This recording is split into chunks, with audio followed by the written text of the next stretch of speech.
A partir de este momento usted tiene una cita con la realidad.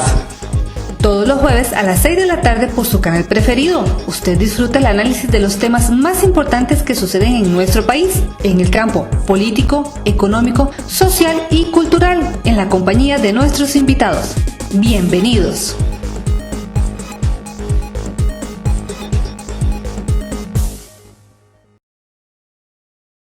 Buenas tardes, bienvenidos a un espacio más acá en TV Plus, como siempre con el análisis de los temas de actualidad, todos los jueves de 6 de la tarde a 7 de la noche con repetición, sábados y domingos de 5 a 6 de la tarde, les traemos el análisis del tema de la semana, de lo más importante que acontece en nuestro país en materia económico, político y social. Hoy vamos a hablarles del informe de labores que presentó el presidente de la República, Rodrigo Chávez, con motivo del informe anual que debe presentar todo presidente costarricense al Congreso Legislativo, a la Asamblea Legislativa.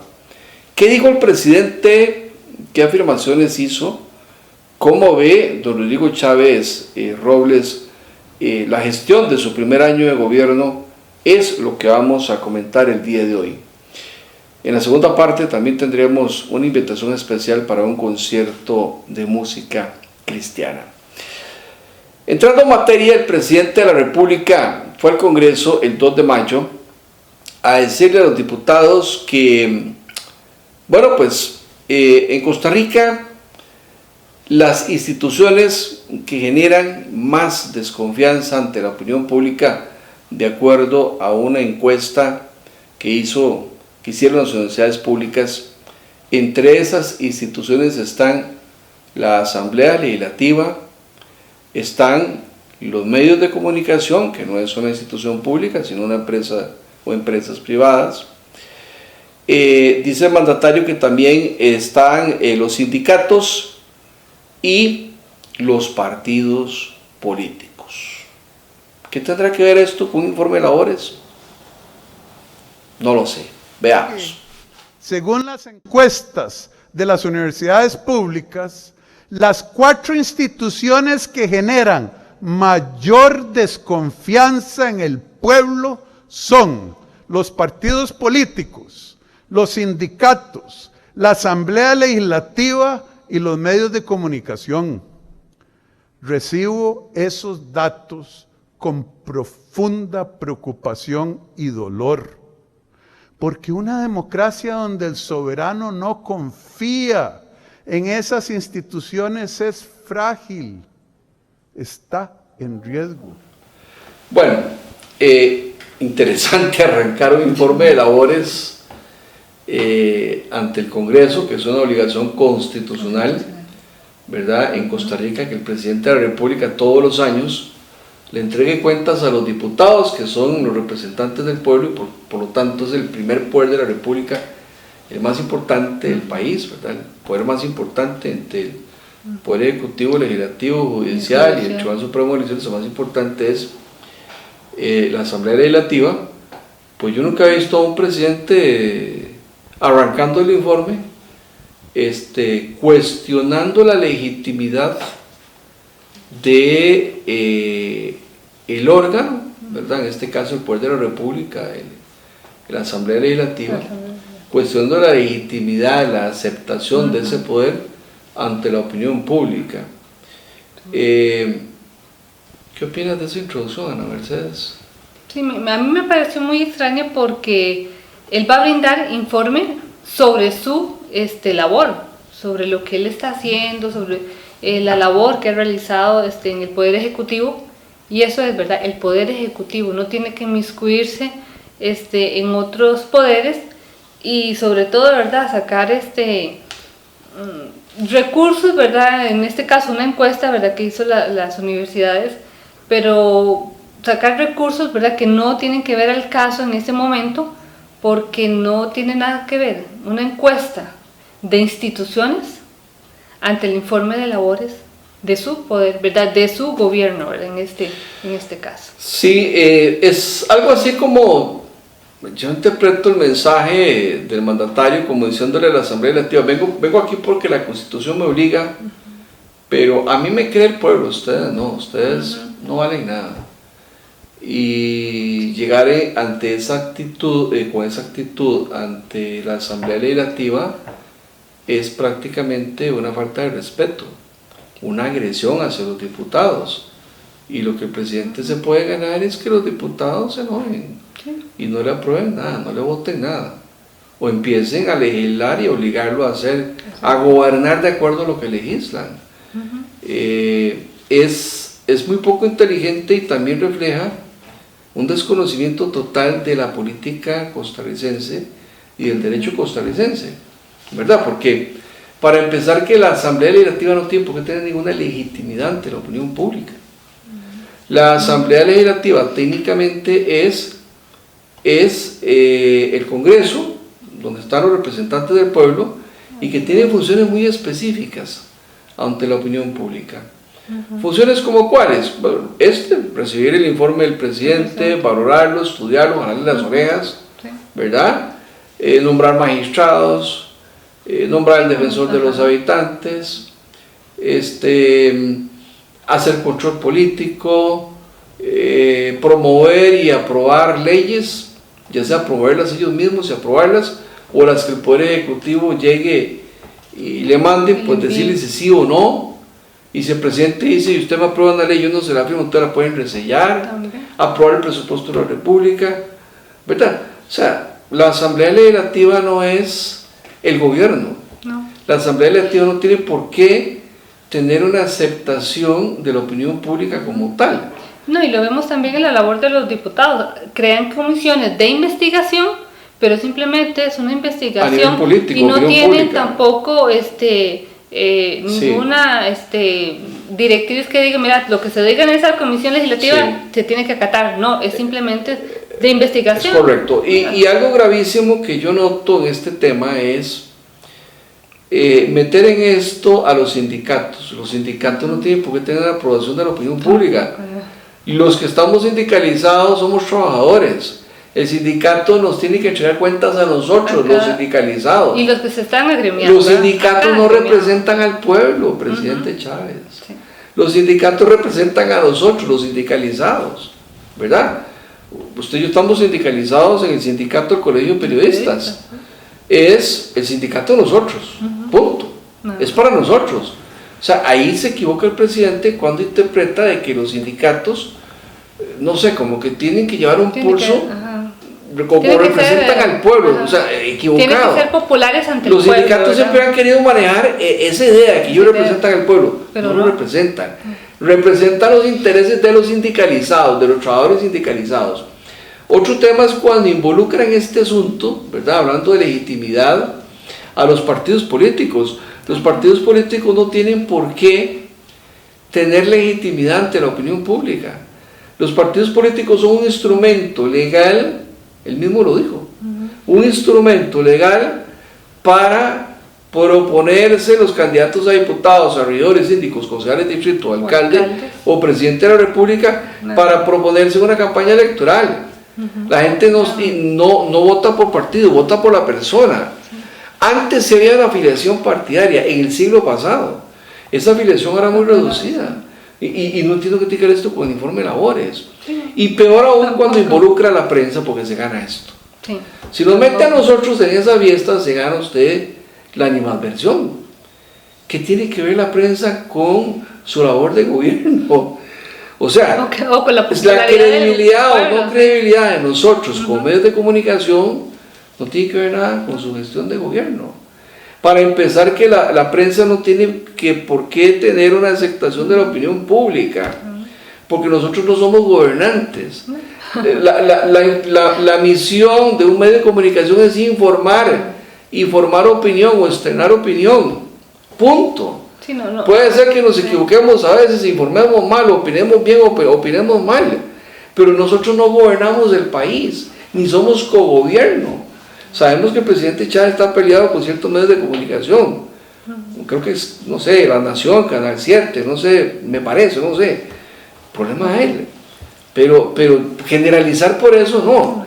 Y lo otro es que la prensa, que tiene una cierta animadversión ante la opinión pública, es la prensa nacional, son los medios grandes los que usted pauta, son los canales nacionales, ¿verdad? Esos son los que y son los que usted pauta, se contradice, son los que su gobierno pauta. Estos medios pequeños que usted no pauta, estos medios independientes, somos los que más credibilidad tenemos. ¿Por qué? Porque hablamos sin tapujos, objetivamente, pase lo que pase. Si de por sí no nos dan nada, entonces no tenemos nada que perder. Si nos tiran algo, tal vez lo pensaría uno 2 veces si uno fuera corrupto, ¿verdad? Sí, o falta de objetividad. Pero como no hay nada, que vamos a perder? Nada. El que nada tiene, nada debe. Ese es el principio. En fin, yo creo que aquí Chávez empezó su informe de labores mal. Se cuadró mal, con el agravante que este es su primer informe de labores. Y lo que mal empieza, mal termina. Si empieza mal, se friega para los futuros informes de labores. Bueno, pero hay que seguir analizando lo otro que también nos afirmó el presidente de la República, porque no solo apuntó esto, hubo otras afirmaciones adicionales.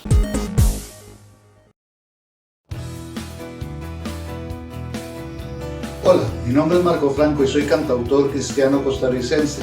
Quiero hablarte sobre mi cuarta producción, Salmos del Siervo, la cual habla sobre la fidelidad de Dios. Este jueves 4 y viernes 5 de mayo serán los conciertos de presentación y queremos invitarte. La entrada es gratuita, pero debes reservar. El mismo será en el auditorio Lighthouse en Curridabat a partir de las 7 de la noche, pero debes reservar al 8860-5050. Te esperamos.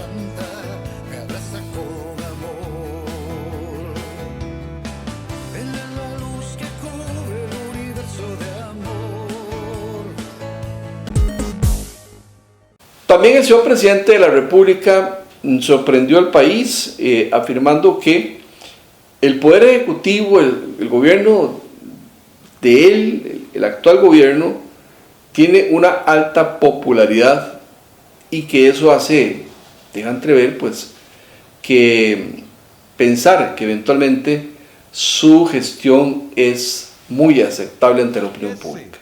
Me honra el apoyo que la gran mayoría de los ciudadanos está depositando en el Poder Ejecutivo, algo que no veíamos hace décadas. Esa confianza no es gratuita.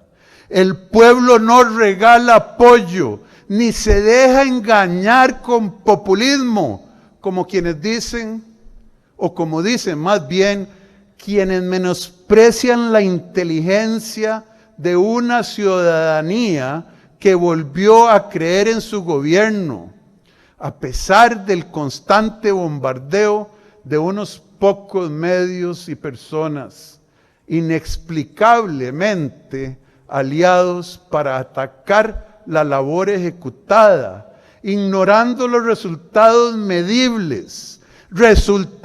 medibles y medidos que hoy compartiré con ustedes.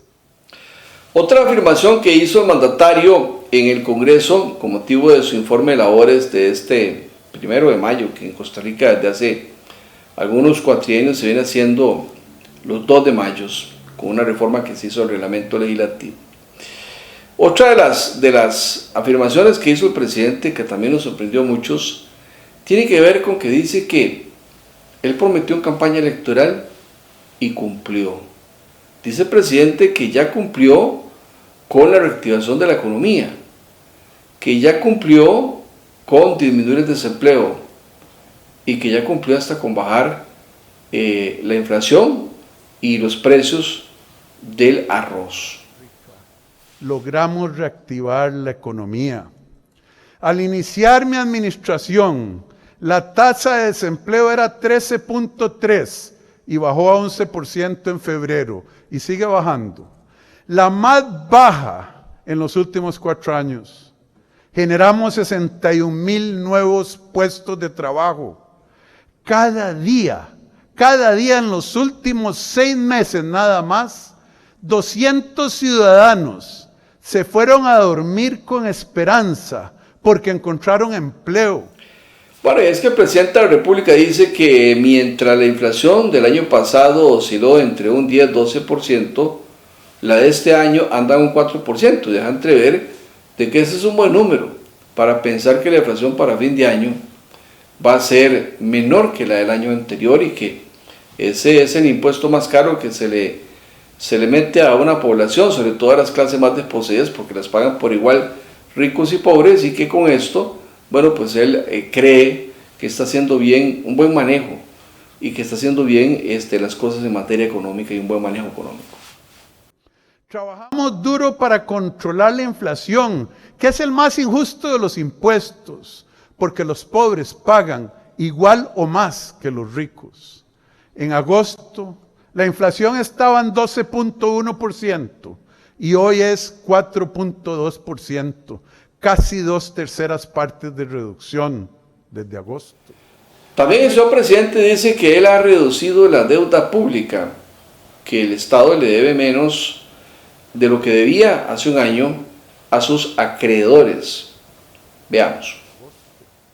Nuestro gobierno no solo redujo la deuda pública, sino que fue el primero en casi 2 décadas en abonarle la tarjeta de crédito al pueblo.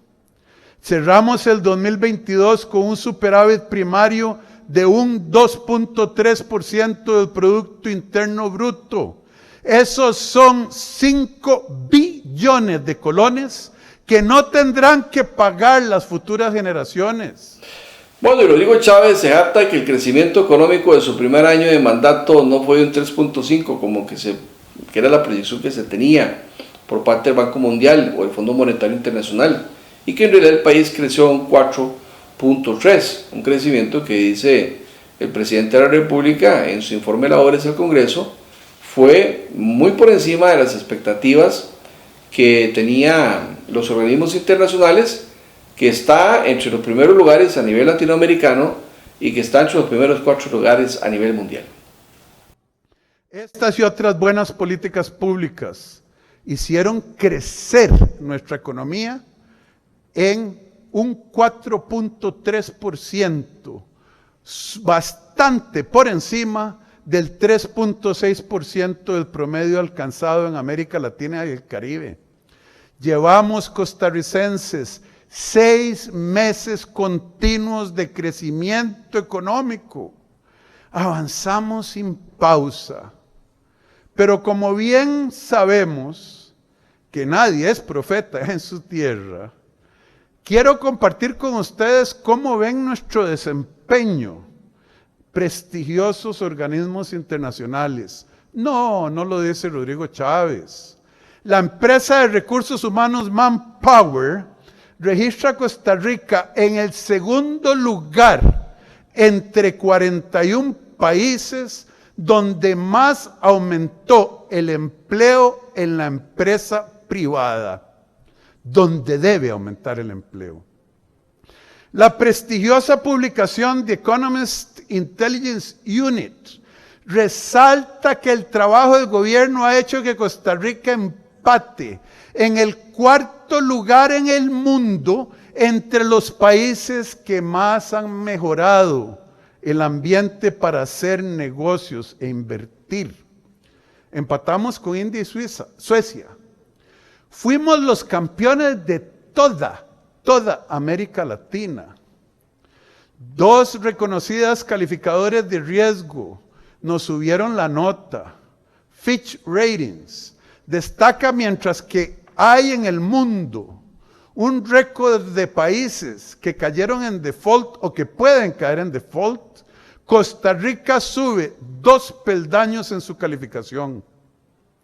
Standard & Poor's destaca nuestra trayectoria fiscal y deja claro que los bonos de Costa Rica fueron una de las inversiones más seguras en mercados emergentes. El Fondo Monetario Internacional avala una vez más el acuerdo con nuestro país y afirma que las metas fiscales se cumplieron con un margen holgado, en sus propias palabras. The Bank of America, el Banco de América, destaca que hay una mejora estructural significativa en la calidad de la deuda que emite Costa Rica. Bueno, En contraposición a lo que dijo el presidente en la primera parte, donde él dice que la Asamblea Legislativa está cuestionada y que nadie le cree, que a los sindicatos nadie les cree, que a los partidos políticos nadie les cree, que a los medios de comunicación nadie les cree. Dice el presidente que a él sí lo quieren y le creen, y que las encuestas lo confirman. Primero las damas. ¿Usted le cree, presidente? Bueno, es que en primer lugar ni las encuestas son muy creíbles, ¿verdad? En ese momento, ¿verdad? Porque hay que ver cuál es el rango de esa encuesta, ¿verdad? Cuáles fueron las personas y en qué periodo se estuvo, porque no es lo que uno ve en las calles, con lo que uno discute con la gente, ¿verdad? A la gente no le está gustando, ¿verdad? Este gobierno, ni lo que ha hecho, porque es que dicen que no ha hecho nada. Sí. O sea, el problema de las encuestas es que hay que ver la ficha técnica de la encuesta, ¿verdad? Para poder saber si la encuesta está bien hecha o no. Y peor aún es la interpretación de la encuesta. también. Si usted en una encuesta llega y le pregunta al encuestado, mire, ¿cuáles son las instituciones en las que usted más desconfía? Y le pone a un sindicato para que escoja, y para empezar con un sindicato no es una institución, No es una institución, es un sindicato. es una organización. Es una organización que agremia a trabajadores, no es una institución pública. Usted le habla de un partido político, y el partido político no es una institución pública. Tampoco. El partido político es un partido político, es una organización público-privada privada. con fin electoral. Si usted le habla del Congreso, sí, el Congreso sí es una institución, pero el Congreso no es una institución cualquiera. Tampoco, señor Chávez, el Congreso es el primer poder de la República, es un poder de la República, no una institución. Y si usted habla de medios de comunicación, tampoco son instituciones, son empresas privadas. Entonces ahí nomás ya la encuesta está mal hecha. O sea, esa pregunta es una pregunta incorrecta y está induciendo al encuestado al error. Entonces, si usted gobierno quiere compararse con todas estas otras, quiere compararse con un partido político, con un sindicato o con un poder de la República como la Asamblea, se equivocó. Porque la Asamblea no tiene la misión de gobernar, tiene la misión de legislar y controlar políticamente al Poder Ejecutivo, ¿verdad? Y peor se mete en ese saco a los medios de comunicación. A mí, yendo un poquito más allá de las palabras del presidente de la República, a mí me refleja una gran decepción. A mí me refleja que el presidente tiene un gran desconocimiento de la política. El presidente no sabe nada de política. Con todo respeto, me da la impresión que el hombre no sabe nada de política. Y hay un tema que quería tocarlo al final, pero voy a empezar a tocarlo ahora. Me decepciona también cuando dice, ya yo cumplí. La puña, yo en campaña esperaba más. Cuando el hombre hablaba de bajar el costo de la vida, yo creía que de verdad íbamos a pasar inflaciones, no solo de un dígito, sino inflaciones de un 1, un 2%, un 0%, o deflaciones. Porque fue un tema muy fuerte de campaña. Pero cuando llega y nos dice, mire, es que la inflación es de un 4.3 en lo que va de este año, y el año pasado fue de un 12. Va a ser igual, muchachos, si los primeros 4 meses es de un 4%, faltan 8 meses de año. Si sigue así va a terminar en otro 12. Va a terminar igual, ¿verdad? Entonces ahí, y no es ofuscarse, yo sí siento que el gobierno ha hecho esfuerzos por bajar la inflación. Lo que pasa es que hay algo que pasa en Costa Rica, ¿verdad? Entre esos temas, la especulación, donde yo siento que el gobierno tiene que abrir los ojos, o sea, no cegarse. Y es decir, vaya, si bajan los commodities, si baja el dólar, ¿verdad? Si baja la tasa básica pasiva, que no ha bajado, pero si baja, si los salarios están estancados, ¿por qué es que la inflación sigue subiendo? Hay especulación. Si hay especulación, ¿cómo la controlo yo, gobierno? Yo creo que por ahí es donde Chávez tiene que olfatear el asunto. Porque yo sigo que él ha hecho algunos esfuerzos y no le salen los números en comparación a los esfuerzos que él ha hecho. Y yo eso sí se lo reconozco. Pero los números no salen. Entonces yo creo que es ahí donde tiene que ser abierto de mente, de oídos, y ver por dónde patea la bola para que el asunto funcione. Pero llegar y decir que va a comparar el 12% de inflación del año pasado versus Con los lo de primeros 4 ahora, meses. fatal, ¿verdad? Fatal. Eso no tiene ni pie ni cabeza. Y bueno, un último punto que podemos tocar tiene que ver con el tema de la deuda pública. El presidente dice que se redujo por primera vez en los últimos 15, 20 años. Por primera vez desde el segundo gobierno de Oscar Arias, para ser sincero. Sí, es cierto, pero nos siguen endeudando. Está el problema. Sí, se redujo la deuda pública, pero nos siguen endeudando. O sea, eso es como llegar y tener aquí una huaca de plata, ok, mira, tengo más plata, y pero le siguen sacando. ¿Qué hacemos? Porque que el ICE está muy bien, sí, pero que tuvo un superávit de 200.000 millones, pero pidió 150 millones de dólares de préstamo al BES y de prestado. Si tuvo un superávit, ¿por qué sigue pidiendo deuda, préstamos? Que vamos muy bien, que hemos rebajado la deuda, sí, pero va a pedir 700 millones de dólares más, aparte de los bonos, de los eurobonos, que es que para evitar la deuda interna y subir la externa, y a la interna le llaman deuda barata, pues son bonos colocados aquí en coronas. Sí. Yo no veo el asunto también económicamente, ¿verdad? Yo siento que algo que uno empieza a sentir, ¿verdad?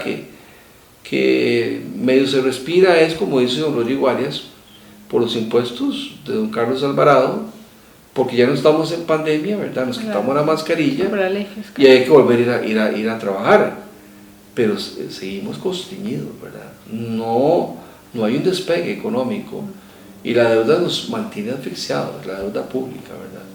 Y es un problema grave, serio que tenemos. Vamos a ir a un consejo y ya casi continuamos con el cierre de lo que es el análisis nuestro del discurso del presidente de la República, en el que presentó, o debió haber presentado, su informe de labores del primer año de gobierno, logros, desafíos o fracasos.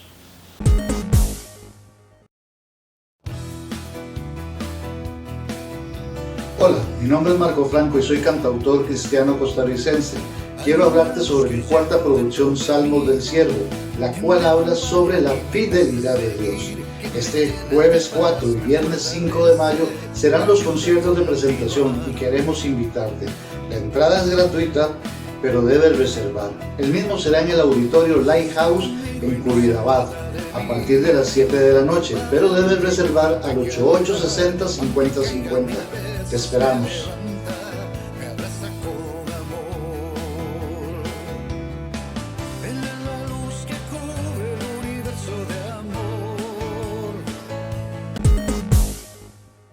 El presidente Chávez una vez más insistió ante el Congreso en el transcurso de su disertación con motivo de presentar el informe de labores de su primer año de gobierno, de que efectivamente el costo de la vida bajó en este primer año de gobierno. Dice el presidente Chávez que hasta el precio del melcochón, ¿verdad? El melcochón, ¿qué es? Ese es el baguette, ¿verdad? De pan bajó de precio, según dice el mandatario. Compatriotas, prometimos y cumplimos. Bajamos el costo de la vida. El pueblo aprecia nuestra lucha para eliminar el excesivo precio del arroz que, por años, benefició a unos pocos en perjuicio de la mayoría. Aunque algunos malintencionadamente lo niegan y lo niegan. La bolsa de arroz bajó entre 27 y 33% en 9 meses, según el monitoreo oficial del MEIC. Un logro verdaderamente notable, tomando en cuenta la tendencia a la alza en el precio del arroz en los mercados internacionales. Incluimos 75 productos nuevos en la canasta básica, que ahora pagan nada más un 1% de IVA en lugar del 13% que hubiesen tenido que pagar. Les menciono las cosas que ustedes comen, el pollo, las sardinas, el pan de melcochón como ejemplos. La gente lo siente y lo reconoce, porque la última encuesta de confianza del consumidor de la Universidad de Costa Rica llegó casi a 48 puntos en febrero. Esa es la mayor confianza en casi una década, desde el año 2014. Bueno, y finalmente el mandatario dice que también está la economía del país, el costo de la vida, la inflación y la billetera de los costarricenses, que, bueno, pues hasta el precio de los combustibles ha bajado en su gobierno. Está muchísimo más barato el combustible hoy que lo que costaba en pandemia. Con satisfacción anuncio que el precio de los combustibles se redujo un 40% desde julio pasado. Una de las primeras acciones de nuestro gobierno fue instruir al ICE para que implementara las normas internacionales de información financiera al 100% y de manera inmediata para terminar la estafa al pueblo con tarifas infladas por maquillajes contables por décadas. Así logramos rebajar las tarifas de electricidad un 25%. Y por primera vez en años no hubo solicitud del ICE de subir la tarifa eléctrica en la época seca. Aún así, con tarifas bajas, el ICE dejó de perder 100,000 millones de colones al año para generar utilidades en el 2022 por más de 190,000 millones de colones. Bueno, y finalmente fue revelador, a mí me dejó sorprendido, anonadado y estupefacto. Cuando el presidente dijo en su informe de labores ante el Congreso, prometimos y cumplimos. Bajamos el costo de la vida. Yo hice así, ay Señor. Ay Señor Jesús. Bajamos el costo de la vida. Bajó el precio del arroz. O sea, cuando él hablaba en campaña, bajar el precio del arroz, eso, a como está el precio, eso es lo que el hombre prometió. Aquí es donde el presidente llega y nos dice, eso es lo que hay. Ese es mi gobierno. Un gobiernazo. Hasta el precio de los melcochones bajaron. El precio del pan, dice. El arroz bajó entre un 27 y 30%, dice.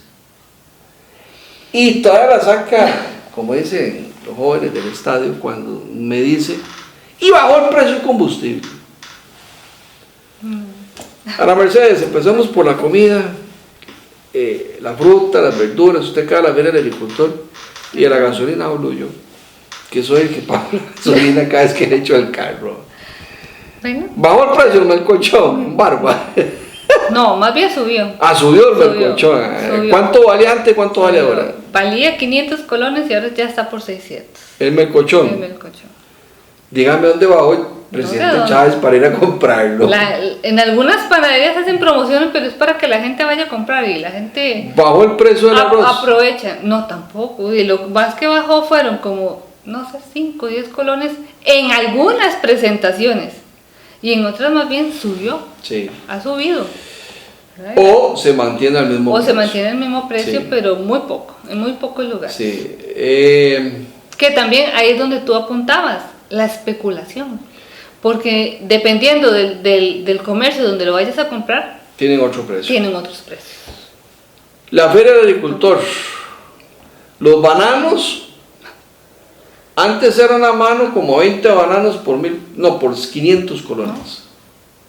Ahora me entregan 12 bananos por los mismos 500 o me cobran 600 o 650 si están grandes. Es que, no, pero los supermercados, 70 colones cada banano. ¿Verdad? En los supermercados están cobrando 70 colones el banano.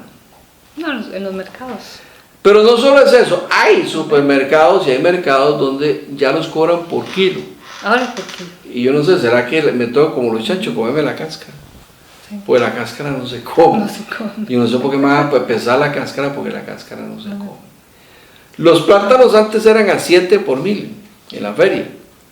Ahora valen 250, 300 o 350 850 cada colones plátano. cada plátano. Entonces, ¿cuál es el costo de la vida que va? Las naranjas, una naranja te costaba muy caro 50 colones, ya están en 150 colones Sí. o 200 colones, Sí. dependiendo del lugar. Presidente Una naranja. Chávez, yo creo que usted lo tiene mal informado. Yo creo que usted le está mintiendo a los que lo asesoran. O usted va a tener que, y el problema es que no sé, ¿verdad? Pues todo el mundo lo conoce. Yo que sé, ponerse una mascarilla y irse con un guardaespaldas a diferentes ferias de la agricultura, a diferentes supermercados, ¿no? a comprar para que se dé cuenta cómo está la cosa. Ahí lo fregado es que él no va a poder comparar, porque si antes no lo hacía, si él mandaba al mayordomo a comprar, ¿verdad? No vas a ver si le bajaron. Y que va a saber el hombre si ya bajó o no bajó aquello precio. No, todo ha subido de precio en su gobierno. ¿Hay algo que haya bajado que podamos reconocerle al presidente? Es que ni los medicamentos, me contaste que ahora subieron las pastillas de colesterol, ¿verdad? Más bien subieron los medicamentos, ¿sí? Sí, es que no, Claro. nada, es que no hay nada. Lo único que sí bajó de precio y es porque la gente ya no utiliza las mascarillas. La mascarilla sí Eso bajaron. es lo único que ha bajado de precio. Porque ya no se ocupa la mascarilla. Ahora sí es cierto, Solo la los mascarilla. centros de salud nada. La mascarilla, es que sí, hay que darle la razón en algo. Solo ¿verdad? eso. La mascarilla sí bajaron Solo el precio. Sí. Es lo único. Qué fregado cuando, pues, ahí es donde se hace el divorcio, el pueblo, gobierno. Cuando el gobernante ve su labor de una manera y el pueblo la siente de otra y la ve de otra. Ahí es donde se rompe, ¿verdad?, por completo ese matrimonio entre gobernante y gobernados, y al final de cuentas donde el gobernante se queda solo. Pues probablemente dentro de un año nos va a repetir lo mismo. Sí. Y más bien así que estamos aún mejor. Y vamos a estar mejor. Y probablemente dentro de un año vamos a sentir peor el asunto, ¿verdad? Sí. Y es que yo hacía la comparación coste, que yo no creo mucho en los índices de precios del Ministerio de Economía, ni el Banco Central, porque todo eso se manipula en América Latina, pero es que es por sentido común. Si el año pasado la inflación fue entre un 10 y un 12%, y lo que va de este año llevamos un 4 y resto por ciento, vamos a terminar igual, con un 12%. Entonces, no, ¿verdad? O sea, ¿en qué bajamos los precios? Y ya no puedo decir que la guerra de Ucrania, pues la guerra de Ucrania se queda quién sabe por cuánto. No sé. Pues ahora toda la guerra de Ucrania, hasta el precio de los camotes, y uno sabe que los camotes se producen en Ucrania. Ahora usted llega a cualquier mercado, supermercado, mire, ¿por qué eso está tan caro? Por la guerra de Ucrania. No me diga, el pollo viene de Ucrania también. Los huevos vienen de Ucrania. El ñampí, que no el se puede ñampí viene consumir, de Ucrania también, no me diga, ¿verdad? Toda la guerra de Ucrania, ¿verdad? Sí. Y si no es la guerra de Ucrania, es la crisis de los contenedores. Que yo no sé, todavía están en crisis los contenedores, ¿verdad? Pero la gente... Los choferes de contenedores, pero la crisis de los contenedores. Y en realidad hay mucha especulación. Y es que yo creo que el gobierno tiene que aceptar realidades. Si ha hecho un esfuerzo por bajar el costo de la vida y no lo logra, hay que ver qué es lo que está pasando. Entonces, si hay especulación, el gobierno tiene que asumir políticas, ¿verdad? Parece que las políticas que asume es abrir el mercado a grandes productores extranjeros de tubérculos, de frutas o de granos. Entonces el campesino también se queja, ¿verdad? Si es que también hay especulación por parte del industrial, las cadenas de supermercados, que le imponen un precio al campesino para pagarle barato, pero al consumidor le imponen otro precio para cobrarle caro, e inclusive prefieren botar sus productos, como lo hemos visto, ¿verdad? Sí, claro, en muchos supermercados. Agarran el montón de aguacates podridos, no los compran, frutas, tomates, bananos, papayas, prefieren que se les pudre ir a botarlos, que no vendérselos barato al pueblo.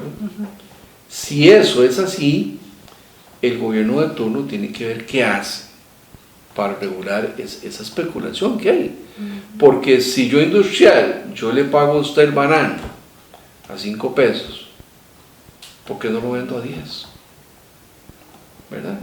No, porque tengo que ir a cobrar 70. Ya cuando se van a pudrir, entonces los pongo a ¿cómo es?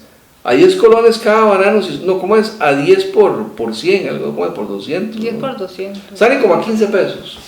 Pues ya están pudriendo. Y no los criollos, los de exportación, que no se exportaron, que no pasaron las reglas de la exportación. Y los criollos, últimamente, que se pudran, pues son los que saben más ricos, pero no los venden. Ahí yo creo que hay un problema serio. Y el tema de la gasolina, por el amor de Dios. Decir que se bajó la gasolina, mire, la gasolina baja todos los días y todos los días sube. Todos los días. Eso tenemos años de que es así, o sea, con la gasolina nunca se llegó a un arreglo, ¿verdad? Con la gasolina tenemos un pendiente gravísimo. Pagamos la gasolina más cara de Centroamérica por el montón de impuestos que hay. Plata que se despilfarra, porque me dan de cuentas que es para carreteras y para esto y para lo otro. Me dan de cuentas las carreteras llenas de huecos. Y peor aún decir que bajó el precio de la electricidad. Ay, señor. Bajó el precio de la electricidad. Yo no sé a quién, porque la electricidad cada vez está más cara. Y acá, y ahora es peor, ahora vivimos, por lo menos en el área donde yo vivo, una electricidad que cada rato la cortan. Y nos están quemando los electrodomésticos. Cortes de fluido eléctrico. O sea, ese corte, el fluido eléctrico, es un mal servicio del servicio eléctrico. Como en países de cuarto o quinto mundo, ya ni en tercer mundo, ¿verdad? Países sumamente subdesarrollados. No, la electricidad ha subido un montón, ¿verdad? Es terrible. Desearíamos que bajara, la electricidad debería bajar a la mitad de lo que pagamos. Pero eso de ahí. Ahora, yo no sé si los industriales han bajado la electricidad, ¿verdad? Eso es menor, ¿verdad? Yo no tengo una industria, pero a nivel residencial. Y dicen que en Heredia se pagó más barata la electricidad. O sea que en las otras provincias están peor, ¿verdad? En general, yo esperaba más. No hablo nada de seguridad del gobierno, donde hace aguas el país. Y educación tampoco. No habla nada de educación, donde estamos estancados, perdiendo generaciones completas. Salud. El tema de salud, que es desastroso. Hay gente que se está muriendo porque no llegan a las citas o no llegan a tiempo a las cirugías. No, y ahora eliminaron filas en los centros médicos, pero es porque mandan a hacer el trámite por internet y no te dan cita tampoco. Tienes que esperar 12 meses para darte la cita. Una forma de quitar las listas de espera y las filas es decirle, mándeme por internet, ¿verdad? La referencia y no le respondo. O cuando le respondo, no, la referencia está mal hecha, no la entendemos. También. Y la culpa la tiene que hizo la referencia. Eso a mí me lo han hecho montones de veces, ¿verdad? Y lo he visto montones de personas, no solo a mí. Entonces, al final de cuentas, uno dice, no, es que una forma de quitar listas de espera es decir a la persona, no lo voy a atender. Un paciente que está con una enfermedad grave, con una enfermedad, ¿cómo se llama esto? Crónica, y que no lo atiende un especialista, lo mandan para la clínica y para que quede mal atendido se muera más rápido. Eso no es rebajar una lista de espera, eso no es prestar ya el servicio. De la cirugía es terrible el asunto, ¿verdad? Sí. Gente que se está muriendo porque la cirugía no llega a tiempo. En la atención del cáncer, gente que muere porque la medicina no llegó más a tiempo, ¿verdad? Que pudieron haber vivido 2, 3, 4 años más o estarse curado con un diagnóstico a tiempo, ¿verdad? Sí. El tema de la salud es como para todo un programa, terrible, ¿verdad? No vemos ningún cambio. Desastroso gobierno de Chávez en esto. Bueno, una desilusión total es lo que nos deja el informe de labores del presidente de la República, qué pena, pero la verdad es así. La otra semana vamos a hablar de la reacción del presidente del Congreso, don Rodrigo Arias, quien vio todo lo malo de este gobierno, pero no se ve la paja propia. ¿Y ustedes qué están haciendo en el Congreso? Si el gobierno no gobierna bien, ¿por qué ustedes a través de leyes no lo ponen a gobernar bien como tiene que ser? Eso lo vamos a ver la otra semana, ¿verdad? Por aquí somos imparciales y subjetivos. Si alguien hace bien algo, lo decimos a nuestro criterio. Si no lo ha hecho bien, pues también lo vamos a decir, ¿verdad? Pero no es que estamos en contra del gobierno de turno. El gobierno de turno es el gobierno que está gobernando, que el pueblo escogió. Sí.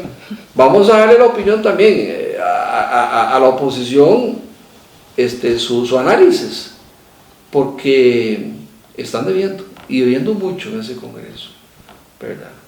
Vamos a ir a una pausa porque venimos con la información de un concierto muy bonito, ¿verdad? Que vamos a tener, que ahorita está este concierto que después lo vamos a tener el día de mañana. Bueno, doña Mercedes, vamos a ir al corte y ya casi continuamos.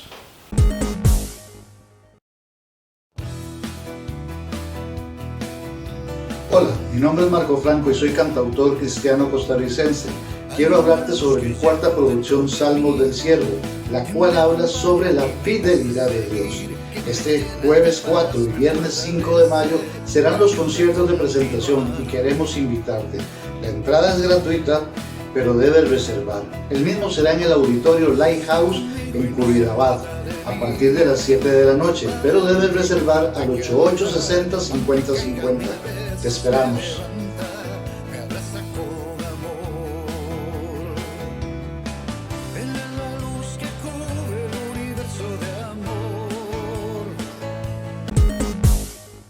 Bueno, hoy tenemos el placer de ofrecerles a ustedes un tema diferente a los que estamos acostumbrados acá en Punto de Vista. Hoy les traemos una invitación a un concierto de música cristiana, un concierto al que nos invita el señor Marco Franco, quien es cantautor cristiano costarricense, a un concierto gratuito al que usted puede apuntarse, por lo menos para el día de mañana. Ya el concierto del día de hoy pues ya arrancó, pero para el día de mañana usted podría apuntarse y eventualmente darse una vueltita en Curridabat y participar en este concierto. Veamos. Buenas, mi nombre es Marco Franco y soy cantautor cristiano costarricense. Vengo a hablarles de mi cuarta producción, Salmos del Siervo, y de la presentación del mismo durante 2 conciertos este 4 y 5 de mayo en el auditorio Lighthouse en Curridabat, en Cipreses, a partir de las 7 de la noche.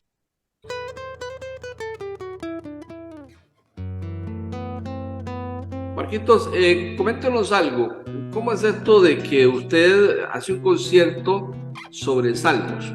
¿Cómo es un concierto sobre salmos para quienes nunca en la vida hemos participado? Ok, primero debemos entender que, bueno, salmos o salmistas se le llama aquel que escribe canciones de adoración o de petición o de reclamo o de ayuda a Dios, ¿ok? Eso es lo primero que debemos entender. Ahora bien, los salmos son 150 en la Biblia y los escribió mayormente David y Salomón, ¿ok?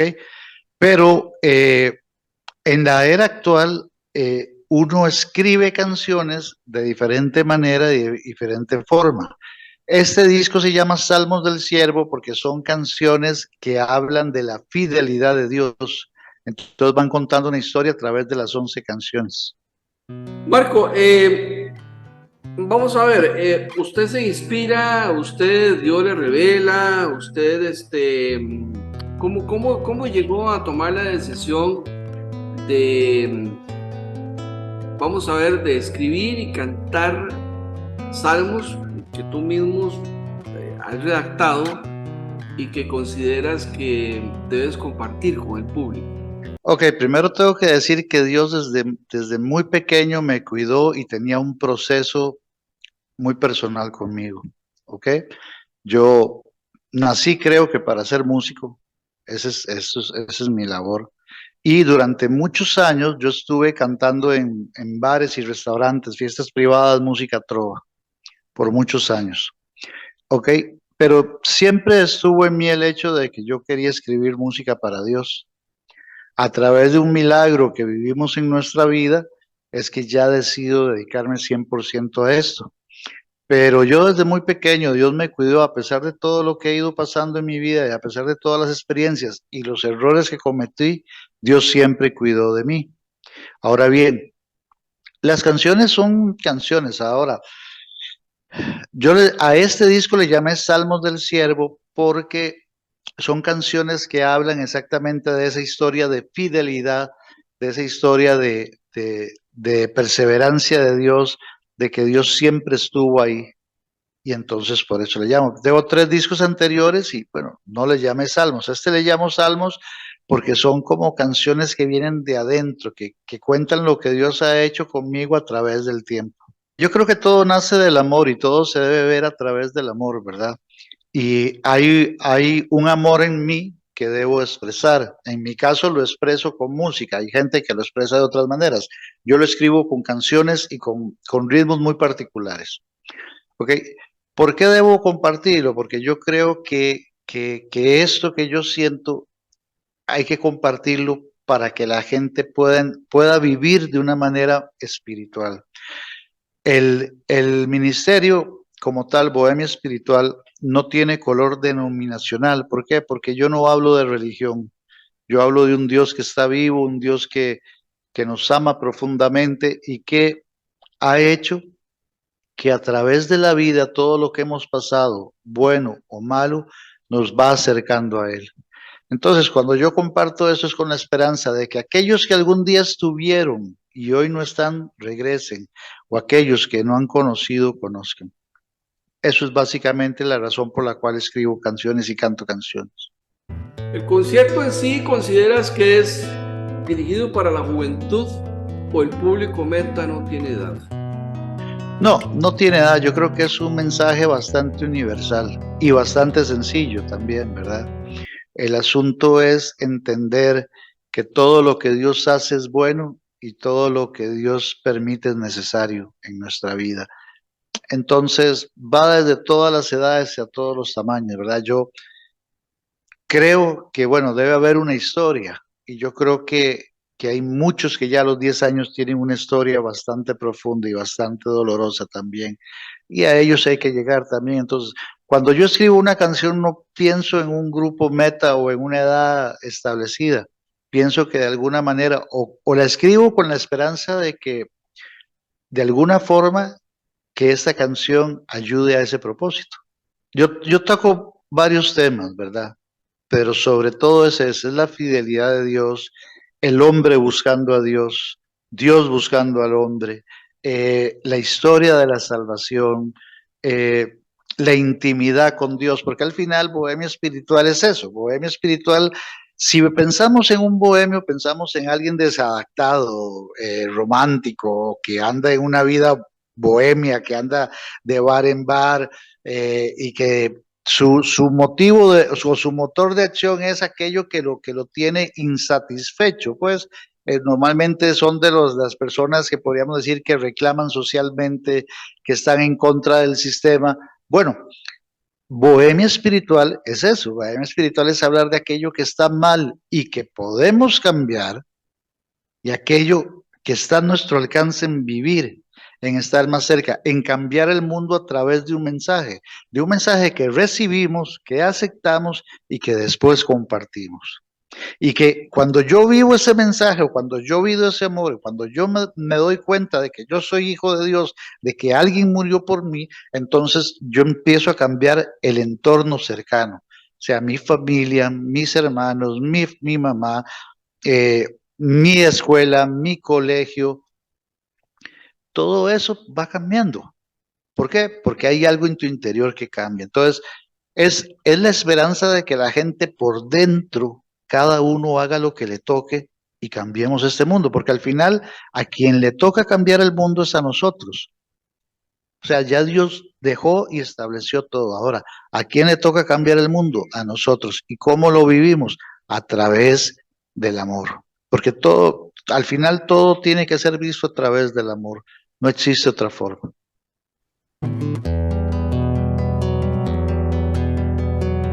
Con mi corazón queriendo tu intimidad. La entrada es totalmente abierta, es para aquellos que quieran asistir, es gratuita y es a partir de las 7 de la noche el concierto. A partir de las 7 de la noche. Abierto para todo tipo de público. Para todo el que quiera llegar. ¿A qué hora termina el concierto? Más o menos calculo que como a las 9 de la noche, 9:05, 9:10 lo más tardar. Ok, un par de horas es el concierto en sí. En el 2015, cuando presenté el disco Cedro de Acacia, que era un trabajo acústico, también hicimos varias presentaciones y durante algún tiempo he ido mucho a comunidades pequeñas, a iglesias pequeñas y he estado compartiendo lo que yo llamaría una noche de bohemia, ¿verdad? Que es cantar y hablar de Dios a través de unas velas y en el patio de una casa o en cualquier lugar. Que si tienen la oportunidad vayan, y es una oportunidad de escuchar el mensaje que Dios tiene para ustedes a través de la música, que es una oportunidad que ha sido un gran trabajo de mucha gente en la preparación y que esperamos que pueda cumplir con el propósito de Dios en sí.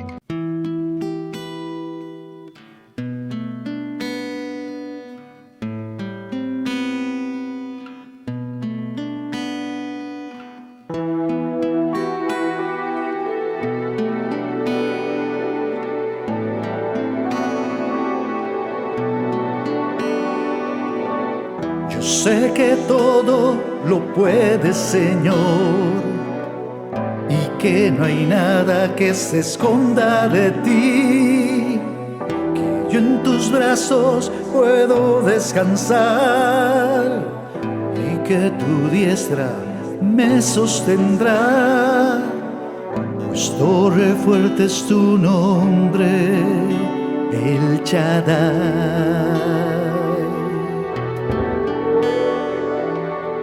Mis labios hoy te cantarán. Hola, mi nombre es Marco Franco y soy cantautor cristiano costarricense. Quiero hablarte sobre mi cuarta producción, Salmos del Siervo, la cual habla sobre la fidelidad de Dios. Este jueves 4 y viernes 5 de mayo serán los conciertos de presentación y queremos invitarte.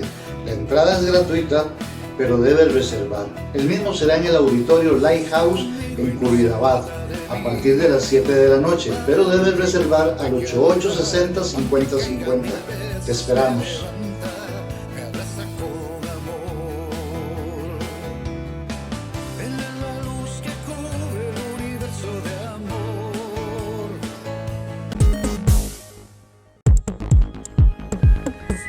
Hemos llegado al final de un encuentro más con la realidad de nuestro país. Su cita es todos los jueves de 6 a 7 de la noche, los sábados y domingos desde las 5 hasta las 6 de la tarde por su canal preferido. ¡Te esperamos!